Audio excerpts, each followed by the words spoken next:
விஷால். நானும் எங்கள் அப்பா வந்து வீடு தேடின்னு இருந்தோம். அப்போது இவர் தான் ரவீந்திரன்ட்டு ஒருத்தர் கிடச்சிருந்தார். அங்கே நம்ம அங்கே அந்த அப்பார்ட்மெண்ட்டுக்கு மத்திக்கரை ரயில்வே கேட் கிட்ட அப்பார்ட்மெண்ட்டு காலி இருக்குதான்னு போய் கேட்டிருந்தோம். அங்கே இல்லை, இங்கே மத்திக்கரையில் இந்த சைடு இருக்குது, வாங்கிக்கிறதுனா வாங்குவோன்னு சொன்னாங்க. அதுதான் இங்கே வந்து பார்த்தோம், எங்களுக்கு பிடிச்சிருந்தது. அதை வந்து புக் பண்ணோம். அவர் நல்லா பிஹேவ் பண்ணுவார். அதுதான் அவர் பேசுகிற விதத்தில் தான் நாங்கள் இது நல்லா இருக்கும்ன்ட்டு புக் பண்ணோம்.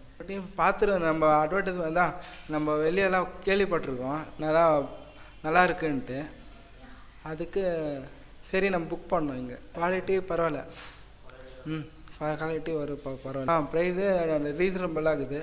ப்ரைஸு வேலையோட ரீசனபிளாக இருக்குது ப்ரைஸு. சொல்லியிருக்கோம், நிறைய பேர் சொல்லியிருக்கோம். Best wishes for DS maths.